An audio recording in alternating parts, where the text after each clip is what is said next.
Warning, this video may contain spoilers. I know what you're thinking. What's with the monkey?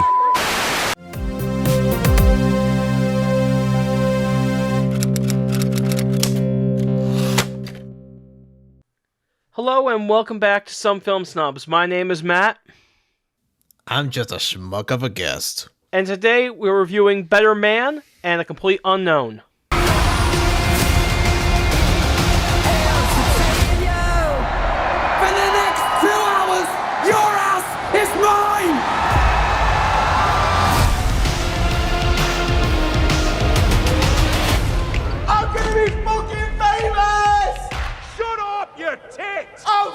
Fuck off, Glenn!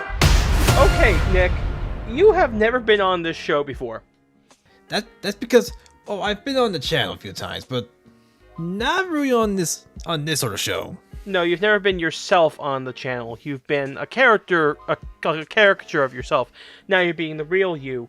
So yeah, we're reviewing two movies, and the best part is we haven't seen each of us have only seen one of them. That's the real kicker. Mm-hmm. I saw Better Man as of recording this yesterday, so a lot of it will be fresh in my mind. And the thing is, I'm sure people are thinking, why the hell did you see the Monkey movie about the British singer no one's ever heard of? Well, first of all, my fellow Americans, get your heads out of your ass. He's not, Robbie Williams is a good singer. Is he Freddie Mercury? I don't mean that in terms of vocal quality or something. I just mean in terms of reach and popularity. No, because the thing is, Robbie Williams is popular in many other places in the world, just for whatever reason not in America, which has hurt this film a lot, and that's a shame because the film is really good. And there are a lot of our fellow Americans are so close-minded they absolutely will not see the film. It's a bit ridiculous. And also, I think it also has to deal with advertising. I mean, hell, I didn't know about it until I saw The Complete Unknown earlier this year. I will tell you that. Yeah, no, that is very true. That could be the reason why nobody's seeing it too, because I was inundated with a couple things. I mean, hell, I saw the trailer when I saw The Complete Unknown, and the film looked fine. It looked like an interesting little romp, to say the least. From what I saw from the trailer, it didn't look bad. Oh yeah, no. The thing is, I was interested just because I feel like I'm one of the only Americans that actually really kind of knew who Robbie Williams was, to some extent. I actually don't even know who Robbie Williams is. Nick, it's to the point that I was following the production of this film. That's how much I did. I don't know his songs very well. I know the ones in the film, and that's it. So you're not going to get a Bohemian Rhapsody, Matt Dissects Queen style rant, because I barely know anything about him. I know what's in the movie, and that's it. So, yeah. Okay, it was from a pop group. He's a British guy. He was in a pop group. Take that. Okay. Yeah. So yeah. But why is he a monkey? That is very simple, Nick. The reason he's a monkey is because that's how he sees himself. Oh, okay. He sees himself as a monkey. Okay. And that's why nobody acknowledges it, because they see the human being Robbie Williams, but he feels like the monkey. Oh, okay. It's a symbolic sort of thing. Gotcha.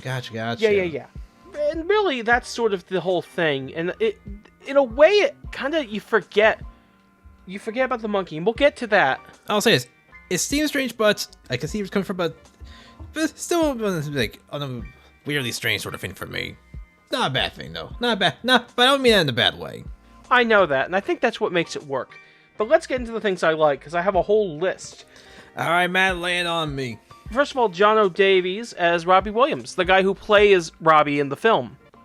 Throughout the film, he is really good in terms of just sort of I'm not trying to go, well, he sounds exactly like Robbie Williams, but the thing is, when you hear him talk, and then you hear, because Robbie Williams also narrates the film as well, when you hear them talk, it's not as obvious of a separation as, say, and Rami Malek was great in Bohemian Rhapsody, but when you can actually tell when it's Rami Malek speaking or when it's Freddie Mercury speaking, actually, because there were times they actually used the real Freddie's speaking voice. Specifically the Live Aid part. Now who wants to take a ride? This next song is only dedicated to beautiful people. I could not tell where the actor ended and where Robbie, the singer, began. that was how convinced I was of how well their voices kind of blended together. Because I think they also had a third person do the singing as well for like little incidental bits here and there. And I couldn't tell. I honestly just thought, for a second, I thought, oh wow, they just dubbed Robbie Williams over everything. Right. And of course, no, they didn't. It wasn't like that. Uh-huh. That was really a cool thing, I think. Mm-hmm. And there is a thing I don't want to get into because I know you didn't see the film. Basically, I'll say that I love the way they handled the relationship between Robbie and his grandmother. It was a very loving, very poignant relationship in the film. Oh, that's sweet. Yes, I think you actually can... And there is a more tragic part with her character that I don't really want to spoil. Like, I know this is based on a true story. Alright, to quote our old film teacher, everyone dies. The end, yes. That didn't help at all. Yeah, and I will say, when I watched the film, this isn't a spoiler, but I really kind of forgot that it was a monkey. I just kind of went with it after a while. Mm-hmm. Like, really early on, at some point, somewhere around when he's auditioning, I think, or even right before that, I kind of just said, that's just a guy. He just happens to look like a monkey. You know, I forgot that... When I saw the trailer, I was thinking like, okay, this is a monkey in the human world who has talent and he could go places. Kind of a cool idea. And it kind of plays with that. Because one, the character it's convincingly real. You know, it doesn't look like a metaphorically human. Even though this is actually human, but this is metaphorically a monkey, it's a weird one. It looks like a monkey. So it's not as distractingly weird as like some of the Polar Express characters, you know, or when they resurrected Peter Cushing as Grand Moff Tarkin in that Rogue One film. Yep. Weird stuff there. We're not the uncanny valley of dead Peter Cushing and Tom Hanks. Yeah, the Tom Hanks's is. This film didn't have that problem for me. It felt like a living, breathing character on screen. I appreciated the film's storytelling because how do I put this? It didn't feel like a Wikipedia article, per se. It kind of felt like they were telling the 3-act story of a man's life, the ups and downs of a life as a story. And it probably helped that I don't know anything about Robbie Williams going into it. I knew nothing, basically, outside of he has songs I kind of know. That's all I knew going in. So it's a lot easier, I think, for me to forget about, oh, is this bit accurate? Is this bit accurate? Is this bit like real life? Because it's not like Freddie Mercury or Michael Jackson, you know, where I know so much about these people that, like, oh, I know that he didn't wear that jacket that day, that kind of stuff. I didn't have that going in. So I could forget about that kind of stuff, and I could just sort of enjoy the story as a story, you know what I mean? Yeah, I know what you mean. You didn't have to go all in with the research and whatnot. Yeah, because I just wanted to see a good, interesting movie, and honestly, I think that helps a lot. And the thing I will say about the film is that it paints a very full picture of Robbie Williams, the man. Despite the fact he looks like a monkey, he is a full human character. You see the ups, you see the downs, you see the good, you see the bad, you see everything. You cheer him on when things are going good, and you sit there when he has his moments of complete dickheadery, and you're just like, no, don't do that, don't. You're actually feeling for this character who is a CGI monkey. That's how good the film is. And the thing is, because like I said, you see his triumphs, you see his downfalls, his failures, his personal failures, and you see his struggle with addiction, his struggle with depression. You see all of this stuff, his continuing struggle with his own sort of, I guess you could say, imposter syndrome that he sort of struggles throughout the film. His name is Robert Williams, apparently. Like, Robbie is like changed his name to Robbie Williams when he joined Take That. And the thing is, it became a character for him then. I see. Sort of like an Elton John or a Freddie Mercury. I have pulled those legends back up, but it's kind of maybe easier to create a persona based on this name that isn't originally your name. What I was saying was, you kind of understand who this man is. Both you understand the mask that he puts on in the public and the man that's underneath the mask. Mm-hmm. And I think the film does a great job of really kind of giving you a fuller picture than a lot of other music biopics, or just biopics in general, seem to do. Mm-hmm. You know, and I think part of it helps that it doesn't cover every single facet of his life. It basically covers him getting into Take That, going solo, and then how he handles all of that. All right. And you see it through his eyes. You don't see it through the eyes of his manager, of his bandmates, No, you see it through his eyes. And so, throughout the film, he has these sort of, I would call them panic attacks, where he envisions like these other versions of himself, you know, all these younger versions of himself looking at him like he's an imposter. And that's a struggle he has throughout the entire film until the big concert scene, one of the big concert scenes at the end of the film, spoiler alert by the way, gets into a massive fight with all of them. So you got like the rock DJ version of the Robbie Williams monkey who's skinned himself. That does sound freaky out of context. Yeah. So you got that, you've got like the various versions of Robbie from Take That, and then the versions from throughout his solo career, and all this sort of big battle set to the song Let Me Entertain You. And really just the visuals throughout this film were really, especially for the big musical sequences, were all really very visually breathtaking actually. And at times suffocating too. At the same time, it would depend on the sequence. The moment when Robbie, he's left the group and he's escaping to sort of go and move on with his life, and he crashes his car into a lake, and it's this whole thing where he's surrounded by a bunch of copies of himself, or maybe it's a representation of the press, or a representation of his fans who are upset about the fact that he broke away from the group. And it could have been all three. I'm trying to remember that, but I actually felt not fully anxious, but I certainly felt like, wow, this is a lot. And there's a different sequence actually later on, where he's shooting up on some heroin, if I remember correctly, and his girlfriend's there. She sees him doing that, and she leaves, obviously, and he chases after her. And as he chases after her, he's like falling down the stairs, and I'm just like, I kind of felt the pain there. Like I know it's a movie, but sometimes you can feel the pain in a scene like that. And I'm trying to remember as I remember, at some point he is pushed down, like down sort of the stairwell, not on the stairs, but like sort of through the middle of the stairwell.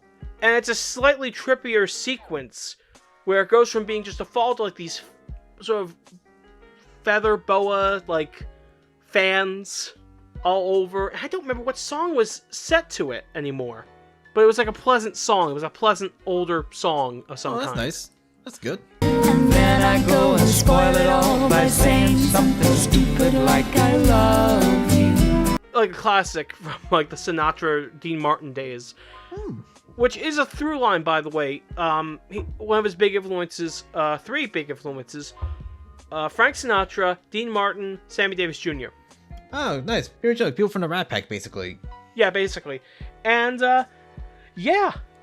That's the visuals in a nutshell, which now leads me into some of my favorite songs of the film. So we'll go with that. There's the song Rock DJ, which is the first proper clip I saw from the film, and it was on TikTok, I think. Mm-hmm. And my immediate thought watching the sequence in that was, I have to find it on YouTube now, because I can't stand seeing it cropped the way it is. Gotcha. It looks like a sequence that's meant to be wide, and it was. And, it was great seeing it on YouTube, but when I saw the scene in the theater, genuinely, it just kind of grabbed me completely. The song it hit right. And the choreo, it's a really impressive one-take sequence where they're sort of dancing through the streets. So come on, every guy, grab a guy. Really, they are. They've just been accepted by their record label. Take That have been accepted by their record label, And this is sort of a montage, in a way, of their career. And it's different from anything like Bohemian Rhapsody or Rocket Man even. Right. Where they just cut to him wearing different costumes. And no, what they did was, it's a whole choreographed dance sequence. And yes, they switch costumes, but it's like it's like a big one-take sequence through the streets of London. And it is amazing. It is great. The next song that kind of stood out to me is the song She's the One. So he meets his girlfriend on a boat, and they fall in love. Oh, that's good. And you see, again, like throughout the film, you see the ups, you see the downs, you see everything. You don't see monkey sex. No, thank God you don't. I mean... Oh, yeah. You do see some topless women here and there, though, so hey, if you're looking for that... Lucky monkey. Lucky monkey, exactly. And now the next song that really stood out to me, is the performance of Angels. Because part of it is that it ties into his grandmother and what happens with her. Mm-hmm. Because just as he's about to go on Top of the Pops, he finally answers a phone call from his mother, and his grandmother had died. Ooh. And he's just about to go on and perform this really heart-wrenching ballad on television. And it was a very appropriate song, I think, to play in that moment. I don't know the life story, so who knows how accurate it is. For the movie, in the movie it worked. That's the important thing here. Oh yeah, absolutely. That seems like something that'll work a lot. And it was really great. And the next big song is, it's this big concert that's sort of throughout the sort of second half of the film. A big deal for Robbie is getting to play Nebworth and selling out to a massive crowd. It's a big deal for him. And like towards the end of the second, I don't want to say second act, but like second, third act, it's really close to the end. He's done it. And he's been preparing for this thing, kind of messing things up for himself in a way. His relationship with his best friend, his relationship with his own father. And he's in a real deep, sad place at this point. I bet, yeah. You know, his father's trying to get him to get ready for the show, and he's just, Robbie's just sitting out in a lake on his estate on a door he ripped off the hinges. He's got like this suit that's like the sort of like suit, I guess, to help reduce fat or something. What time's lift off? It helps hide the fat. Oh, yeah. It's like it's like a scuba diving suit. Interesting. But it connects to a machine. He's in that suit. They kind of smash cut to him. He's now at the concert, hanging upside down from I don't know what he's hanging upside down from, but he's completely dressed for the show, hanging upside down at Nebworth, leaps down onto the stage, gets right up into the crowd. He says, "My name is Robbie Williams, and for the next 2 hours, your ass is mine." Says that. And what song does he do? He does "Let Me Entertain You."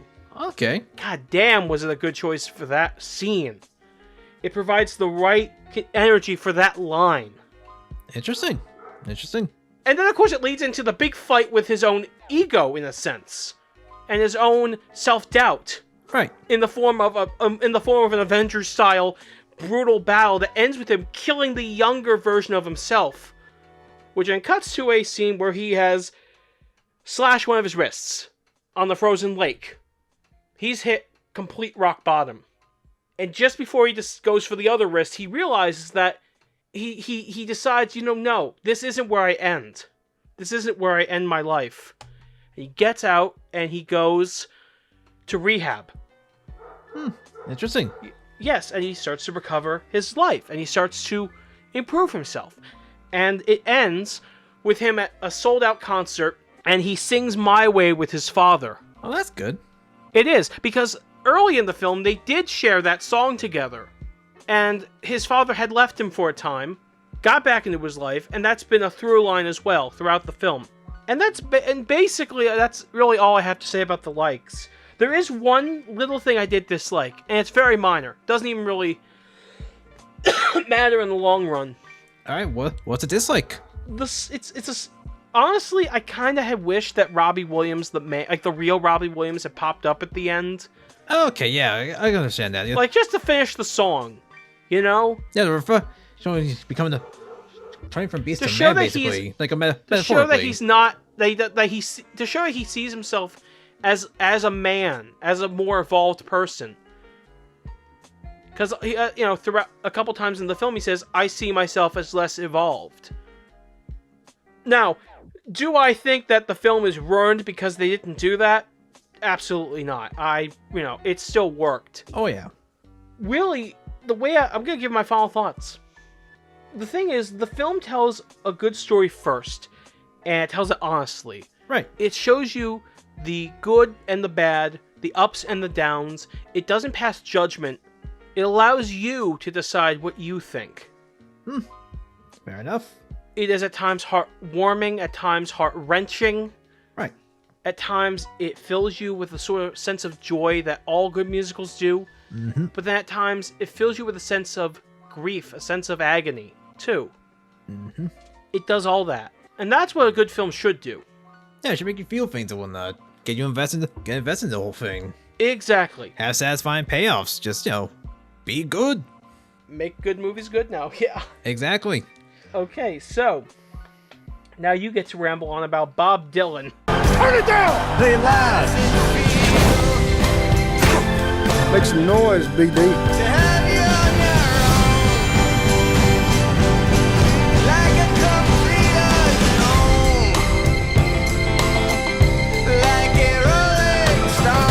Alright, I'll say this. I'm not a guy who listens to Bob Dylan too much. I don't listen to a lot of his stuff. Just gonna get this out of the way. I don't either. I don't hate his stuff, I just don't listen to it really. Mm-hmm. And I barely knew anything about him. All I knew he writes pretty good stuff. That's about as much as I know. And from what I hear, he's not much of a singer. Not really, no. When Timothy Chalamet was cast as Bob Dylan, I thought, well, that'll be better. Like, he's not a terrible singer per se, but he's not... There's definitely worse out there. It's something about the girl that just makes my... Yeah, what I think of the Bob Dylan film? Pretty good. I thought it was a pretty fun romp. I enjoyed it quite a bit. Timothy Chalamet did a really good job playing Bob Dylan. Edward Norton looks like Pete Seeger. Like, just about. It is kind of uncanny, to be quite honest. It is kind of disturbing. That's good. That's cool. Mm-hmm. Now, tell me something. Yeah. How often does Johnny Cash appear in the film? Sometimes. He appears kind of like an every now and then. Okay, that's cool, because the director of this film, a complete unknown, directed the film Walk the Line, which was about Johnny Cash. Oh, yes, right. So it's kind of funny when you got, like, this movie that's, like, building a biopic cinematic universe, but not really. No, it's not the biopic cinematic universe. It's the Johnny Cash cinematic universe. That's right. I can't wait. Anyway, so yeah, I really want to see this film, Nick. I really do. And I'll say this, I really think it's a great time and whatnot. Do you think you learned anything about Bob Dylan? Surprisingly, yes. I learned he's a guy who really likes music itself. Not just this whole folk music thing, like music as a whole and whatnot. And it shows how much he really wanted to delve into, more like the electric style at the time and whatnot. Mm-hmm. When he found the band. Like the band. Yes, the ones that have the Lost Waltz. I did know that about him. I did not. My dad told me about that. Hey, listen, you know what? That's what dads are for, telling you stuff you don't know. Oh, yeah. Were there any songs in particular that you really liked a lot? I liked the last performance at the Newport Folk. I cannot say the words. Holy crap! I can't do it much either. It's a tongue twister. I swear to God. The Newport Folk Festival. So what was the song at the end? I think it was Like a Rolling Stone. Well, that's one of the last songs they play. I'm not sure it's the exact last, but yeah, I do like how he grows. As a musician. Going down that electrical path, as I was talking about before, and whatnot. And getting to the 1964 Folk Festival, he wants to do stuff his way. He doesn't want to do stuff how they want to do it. How Jonah Baez wants him to be, how Pete Seeger wants to be, how the record company wants him to be. He wants to be him, not somebody else. And how even Johnny Cash, supported Bob Dylan's decision to go this route. Yeah, I remember seeing it in the trailer. Mm-hmm. And honestly, I have a lot of respect for Bob Dylan on that front. Like, a ton of respect. I want to see this film a little bit more now. I do. I'll say this. I do like how, one thing, they didn't treat Bob Dylan like he was some sort of angel. Not even close. It shows he has some charisma, and also he's kind of an asshole at times. So it doesn't just show Bob Dylan as like a patron saint, it shows him as a man. Good, bad, and everything. Pretty much, yeah. I think more biopics in general should go for that. Show some of the bad. Show the good with the bad, you know? Because if you're trying to tell a real person's life story, you don't want to make it a boring two-dimensional portrait or a Wikipedia article in film form, you know? You want some artistic intent with your film. Right. And I think both films that we've seen do that in their own way. And also, I do like, the very last scene where, between, Bob and Woody Guthrie. Just, no dialogue, sounds from the both of them. It was a really good scene. Now I have to see the film. I recommend it. And I recommend Better Man as well, because genuinely, I think this film does what a lot of biopics probably should. Not the monkey thing, but the idea of telling a full good, bad, and the good, the bad, and the ugly of a person, giving you a portrait that is three-dimensional, is a great thing. Exactly, yeah. And I think they did that with Bob Dylan really well. Like, gave a whole portrait of one, showed a bunch about him. It's just artistic growth, too, I'm sure. Human and artistic, and I appreciate both of that. Well, hey, listen, it's been a good episode. Thank you for joining me, Nick. What show was this again? This is Some Film Snobs. Oh, yeah. Okay, Robbie Williams, play us out. And for the next 2 hours, your ass is mine! Every girl, grab a girl. What the fuck?